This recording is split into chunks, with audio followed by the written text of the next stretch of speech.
E vamos ver então os 5 tipos da síndrome do impostor que podem aparecer aí no seu consultório. Inicialmente, lá na década de 80, se acreditava que a síndrome do impostor afetava apenas mulheres que profissionalmente tinham um alto desempenho, que foi justamente o trabalho realizado por 2 psicólogas, a Susanna e a Pauline. Mas, atualmente, nós sabemos que ela pode afetar qualquer pessoa, independente do seu status social, do seu histórico de trabalho, do nível de habilidade ou do grau de experiência. Além disso, os estudos sobre a síndrome do impostor chegaram a 5 possíveis subtipos dentro dela. Um deles é o perfeccionista. A pessoa sabe que não é perfeita, mas nesse tipo de síndrome do impostor, isso torna-se um problema, porque a pessoa acredita que, a menos que ela fosse absolutamente perfeita, ela poderia ter feito melhor. Ela se sente como um impostor porque as suas características perfeccionistas fazem ela acreditar não ser tão boa quanto os outros pensam que ela é. Por exemplo, um recepcionista que eu atendi que tinha 24 anos e ele apresentava muita ansiedade com os amigos e tinha muito medo de perder eles. Por quê? Ele acreditava que aqueles amigos só permaneceriam se ele atingisse as expectativas dos amigos. Só que as expectativas não vinham de fora para dentro. Os amigos não chegavam e impunham para ele como ele deveria se comportar, o que ele deveria fazer. Não. Na cabeça dele, ele precisava estar sempre à disposição, sempre ajudando, sempre fazendo. Quando eles iam sair para fazer alguma coisa, ele já se prontificava a oferecer carona, ele queria pagar coisas para os amigos, ele tinha que ser um bom ouvinte, ele tinha que estar sempre alegre. Percebe muito essa questão do tinha que. Eu tenho o quê? Eu tenho o que fazer, eu tenho o que ajudar. Eu não posso dizer não para os meus amigos, porque senão eles não vão mais me chamar para fazer as atividades junto, eles não vão mais querer ser os meus amigos. A pessoa se coloca como uma refém da expectativa de perfeição que ela acredita que os outros têm para ela. Ele idealiza como é ser o amigo perfeito e ele age sempre em busca disso. A pessoa se esforça para ser impecável, o que direciona a sua atenção para as imperfeições e gera pensamentos e ações focados em controlar situações e pessoas. Nesse exemplo que eu dei, ele, na grande maior parte do tempo, tentava se controlar.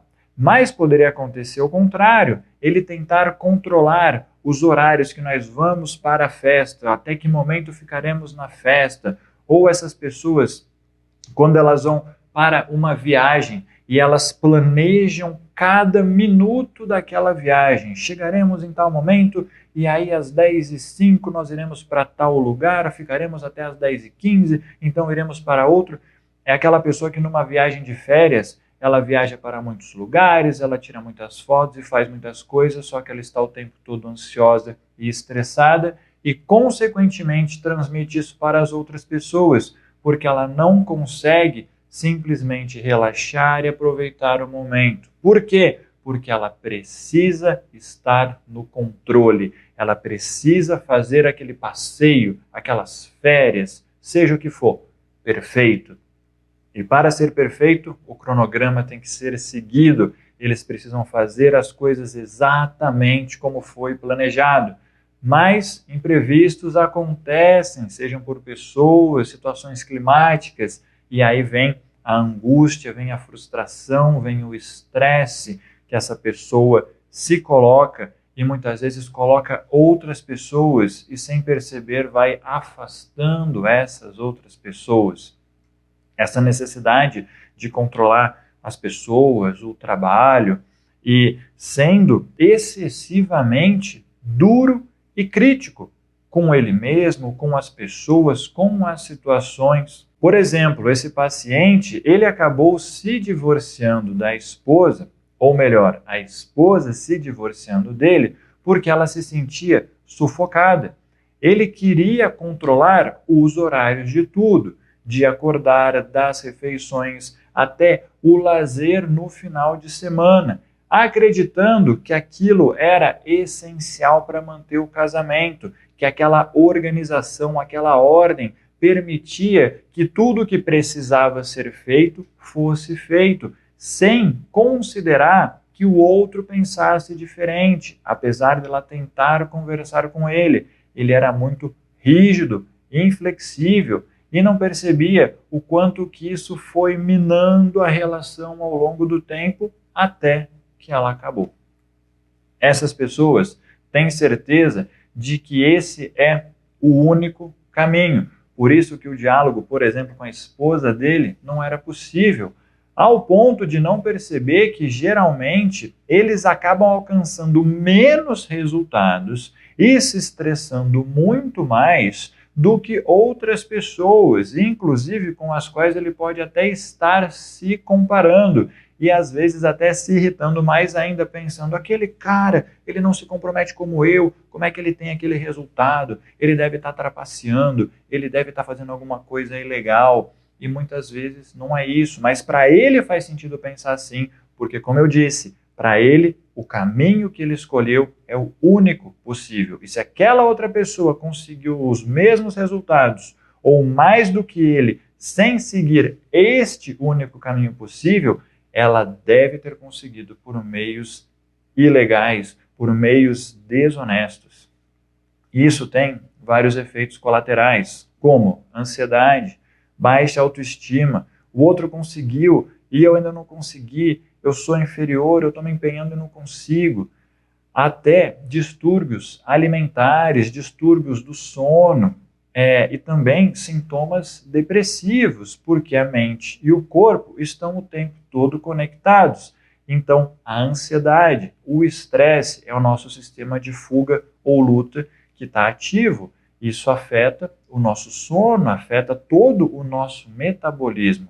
E a pessoa acaba não percebendo. Muitas vezes ela recorre a medicamentos, ela busca tratar os sintomas, achando que aquilo é a real causa, o que é um outro grande problema. A automedicação ou buscar soluções mágicas e imediatas sem entender realmente a causa do problema, porque essa visão rígida impossibilita ela de fazer isso.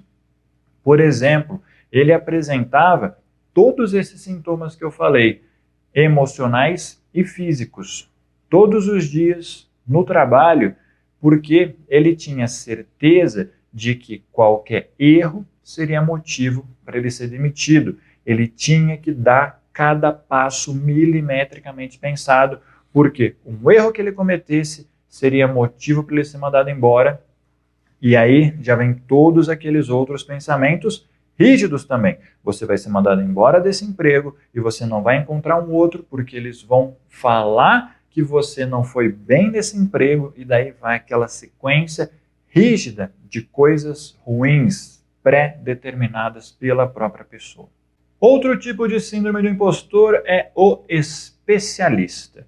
O especialista é a pessoa que se sente um impostor porque não sabe tudo o que há para saber sobre um determinado assunto ou tópico, independente da relevância da informação para o que está sendo realizado. Aqui aparece a característica do tudo ou nada, que nós já falamos em outra aula. Ele precisa saber tudo. Sem isso, ele não terá 100% do conhecimento, o que nos leva a outra característica, que é a procrastinação, que nós também falamos numa aula anterior. Por exemplo, um homem que eu atendi, que era um aposentado de 61 anos. Ele iniciou e abandonou 4 graduações. E hoje não pensa mais em estudar porque se sente frustrado com a quantidade de informações que ele precisaria ter para ser bom naquilo e acreditando que ele nunca conseguiria ter todo esse conhecimento. Percebe aqui? Ele já pensa no objetivo futuro que existe no pensamento dele e que é grande demais, é inatingível, então ele nem tenta, ele abandona, acreditando que se não for daquele jeito, não vai ser bom. Se não for 10, a nota, qualquer uma menor do que ela, eu não quero, então ele nem tenta. Então, se ele não pode ter todo o conhecimento, ele já se vê como um fracasso naquela profissão. Ou seja, se existe ali um processo, ele precisa dominar cada passo daquele processo, ainda que não seja a função dele, o que revela a característica da necessidade de controle e pode ser agravado pelo entendimento de que ele é a única pessoa capaz de realizar o processo perfeitamente, né?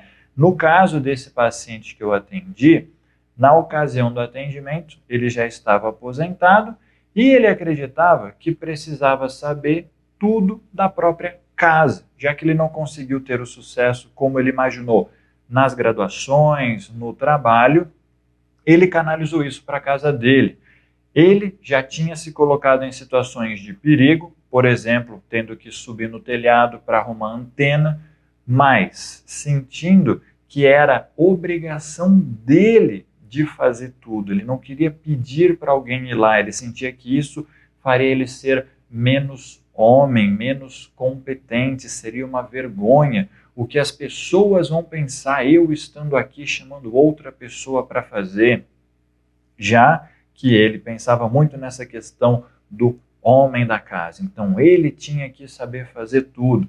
Quando ele precisava chamar alguém para fazer um serviço, ele precisava acompanhar todo o processo, fazia várias críticas, ele acompanhava cada detalhe do processo, tanto para ele aprender e nunca mais precisar chamar aquela pessoa, e mesmo sem conhecer, ele ficava dando muitos palpites, fazendo muitas críticas, acreditando que, se fosse ele fazendo aquilo, seria mais bem feito, e gerando toda uma situação desconfortável, estressante em qualquer situação dessa.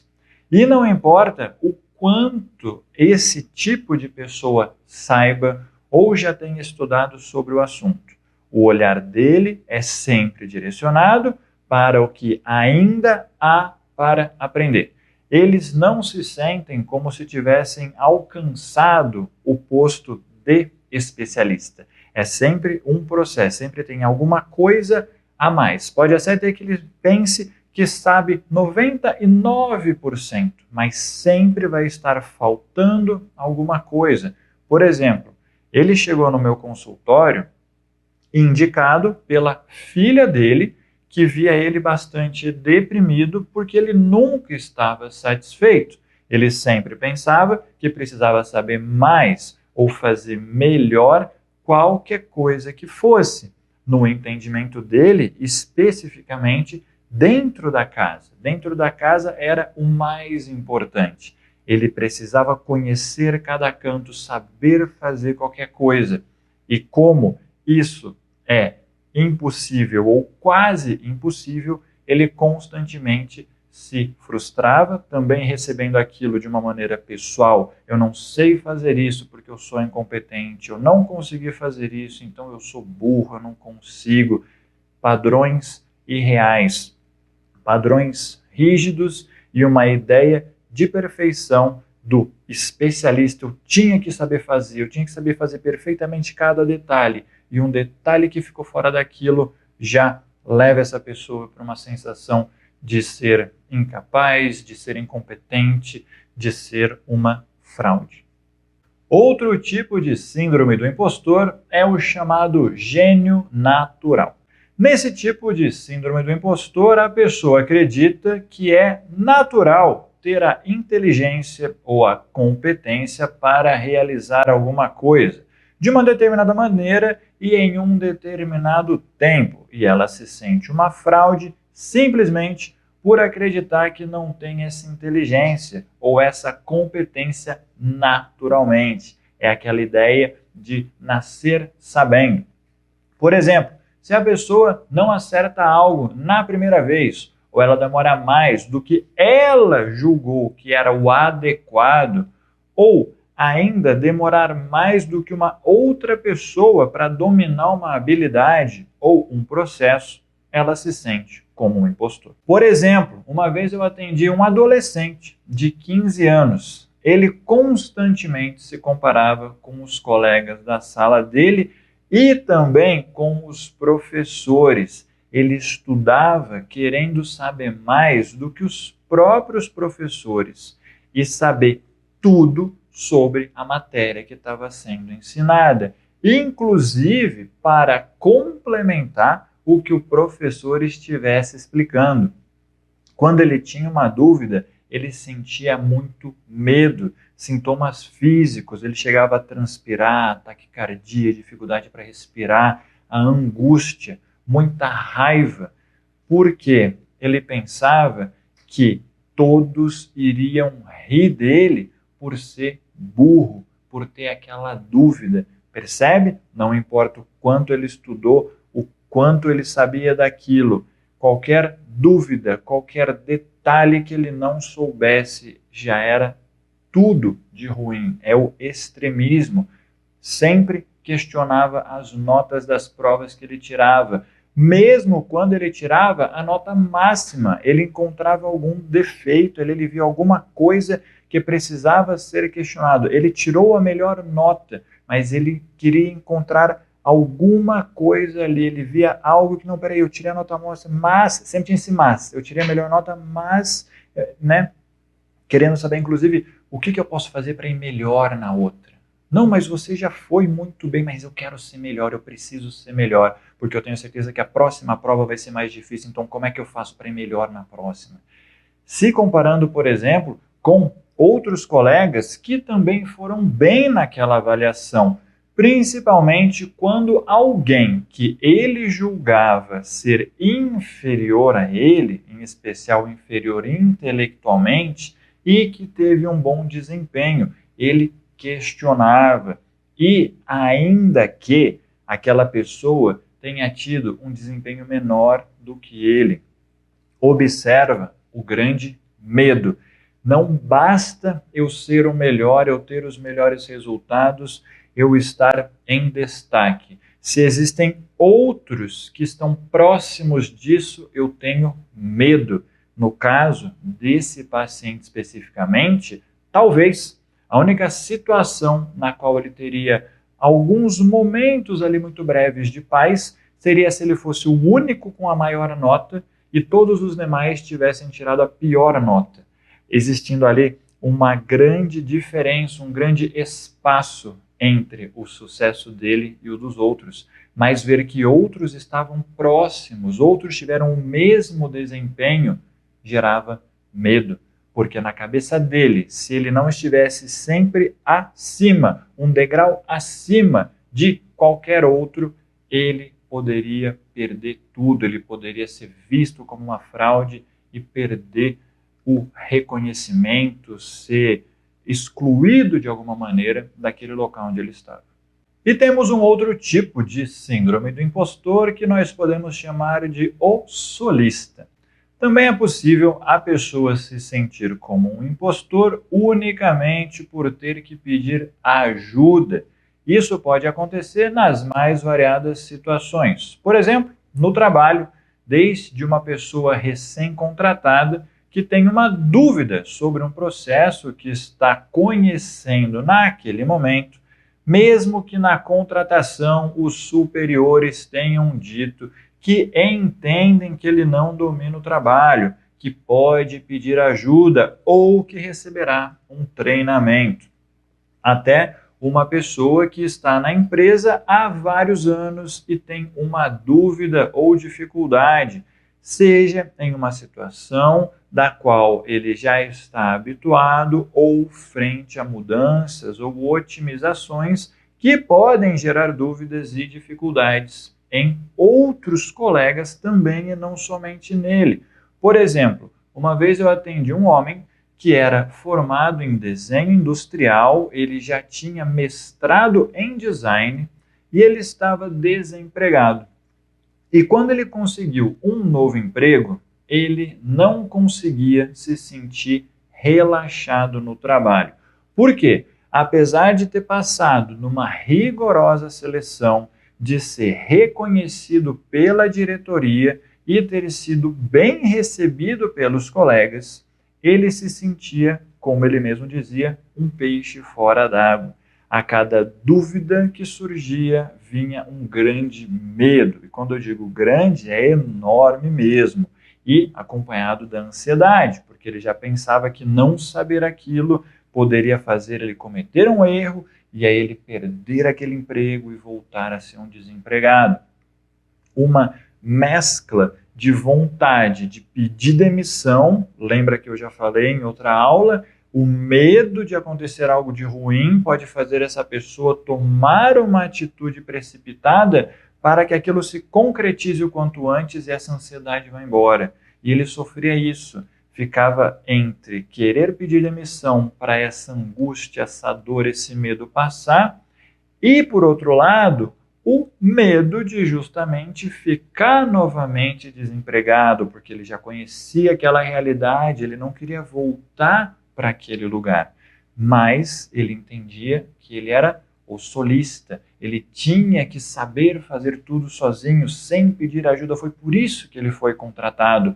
Os meus colegas já estão atarefados, eles já têm que fazer as coisas deles. Eu preciso fazer a minha, eu estarei incomodando se eu for pedir ajuda, ainda que tenham se colocado à disposição, tenham falado que eu posso fazer isso, ainda que diariamente colegas venham até mim pedir a minha ajuda.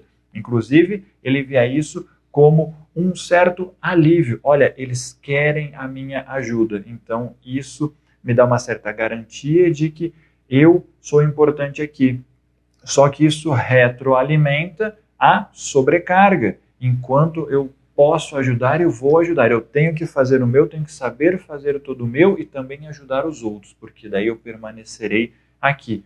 Ele não pensa que ele está ali pelo que ele sabe, pelo que ele pode fazer, mas pelo que ele está fazendo além. E se ele parar de fazer aquilo que ele faz além, ele vai ser visto como uma fraude e vai ser descartado. E essas características podem aparecer em diferentes áreas da vida, seja com amigos, seja com a família, ou num relacionamento no qual precise de qualquer tipo de ajuda para alcançar um certo nível ou alcançar um certo status, por não poder ou não conseguir chegar lá por conta própria. A pessoa questiona a sua própria competência ou as suas próprias habilidades. Por exemplo, ele já tinha morado sozinho, mas naquele momento ele voltou a morar com os pais e isso incomodava ele todos os dias. Ele sentia que era uma visita indesejada, mesmo os pais mostrando que gostavam da presença dele. Quanto a relacionamentos, há muito tempo que ele não tinha um. Por quê? Tinha medo da companheira precisar de alguma coisa que ele não pudesse prover ou que ele não saberia fazer e então ele seria abandonado.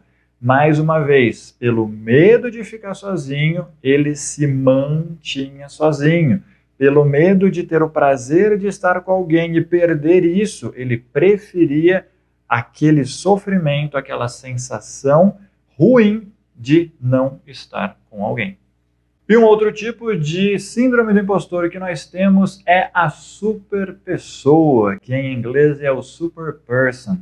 Esse tipo de síndrome do impostor traz para si mesmo a crença de que ela precisa ser o trabalhador que mais trabalha, que mais dá duro, ou que tem o trabalho mais difícil, ou que precisa atingir os mais altos níveis de realização possível. E se ela não fizer isso, então ela é uma fraude. Mais uma vez, tudo é dentro da pessoa. Ela idealiza que ela precisa disso. E isso aparece muito nas frases dessa pessoa. Eu preciso de. E quando você traz o questionamento, mas por quê? Mas para quê? Aí as motivações não são internas, muitas vezes elas são externas e muitas vezes relativas ao medo. Medo do ostracismo, medo do abandono, medo da vergonha de ser um motivo de chacota de outras pessoas. Por exemplo, uma mulher de 31 anos que eu atendi e que ela tinha acabado de ser afastada do trabalho por síndrome de burnout. Ela sempre chegava mais cedo no trabalho, até que ela começou a chegar cada vez mais cedo. Ela não fazia horário de almoço, ela levava trabalho para fazer em casa, ela se irritava com colegas porque ela acreditava que eles precisavam fazer mais. Ainda que eles estivessem fazendo o que foram combinados para fazer, estivessem batendo as metas, estivessem cumprindo os horários, mas na cabeça dela aquilo era pouco. Todas as pessoas deveriam fazer mais, todas as pessoas deveriam agir como ela, se empenhar mais. Ela falava frequentemente sobre o quanto ela se empenhava, ela gostava de falar isso tanto na sessão de psicoterapia quanto com os colegas. Ela falava, eu me empenho, eu faço. Ela falava os números, as horas que ela fazia, sempre que ela se sentia frustrada. E aí a gente foi ver que ela sempre fazia isso quando ela sentia medo, ela se sentia assustada e ela falava aquilo principalmente para ela se ouvir e tentar se convencer de que, olha, está tudo bem, você vai permanecer aqui porque você é incrível, você é uma super pessoa, você está fazendo muito. Durante a psicoterapia, nós observamos que ela falava muito isso para tentar se convencer, da importância que ela tinha, que realmente o trabalho que ela fazia era muito grande e seria um absurdo, de repente, ela ser demitida porque ela era melhor, ela fazia o trabalho de 5 pessoas sozinha, né? E de que ela não era uma fraude, porque ela estava fazendo muito mais do que qualquer outro ali. E esses problemas podem afetar e podem aparecer em qualquer área da vida. Por exemplo, no trabalho, como eu dei o exemplo, chegando mais cedo, fazendo menos ou nem fazendo horas de almoço, fazendo hora extra, ou que nem essa paciente levando o trabalho para casa, trabalhando no final de semana, sem receber hora extra por isso, inclusive porque a pessoa quer sentir que ela está fazendo mais. Então, se ela faz mais e recebe por isso, muitas vezes ela pode sentir que aquele ganho a mais, comparado ao que ela está fazendo a mais, deixa as coisas equiparadas. Então, não, ela quer fazer mais sem ganhar a mais por isso, para ter a sensação de super, de estar fazendo mais. Isso pode aparecer também na vida pessoal dela. Por exemplo, ela tinha um namorado que ficavam dias sem se ver. Eles quase não saíam no final de semana porque ela tinha que trabalhar. E ela se irritava com ele por ele não entender os motivos dela. Inclusive, ela dizia que ele não tinha uma vida melhor porque ele não se empenhava como ela se empenhava. Então, muitas vezes, ela agredia verbalmente, ela tentava diminuir aquele companheiro dela, também na tentativa de se sentir mais super. Se você fosse como eu, você teria mais, né? Você está comigo porque eu sou incrível, você precisa de mim. Inclusive, ela manteve esse relacionamento por um tempo nessa crença de eu sou super, eu faço mais nesse relacionamento do que ele. E aí as colegas de repente falavam, mas se você está fazendo mais, isso não é justo. Não, ela entendia que ela precisava fazer aquilo, fazia muito bem para o ego dela, sentir que ela era super no trabalho, ela era super no relacionamento. Uma vez, no aniversário dela, eles planejaram uma festa e mesmo a festa sendo para ela, ela precisou ser a primeira a chegar. Ela ficou o tempo todo ajudando, trabalhando e servindo os convidados. Ela mesma não se permitiu aproveitar a festa. E depois ela ficou até depois de todos terem ido embora para ajudar a arrumar e a limpar tudo. Ela sempre tem que fazer mais, ela tem que ser a super pessoa, a super filha, a super namorada, a super mãe, a super funcionária. A pessoa precisa sentir que é a que mais se dedica, a que mais se sacrifica, semelhante a um herói, ou mais do que um herói, até um mártir dentro de uma história. E na nossa próxima aula, nós veremos como fazer tratamento da síndrome do impostor.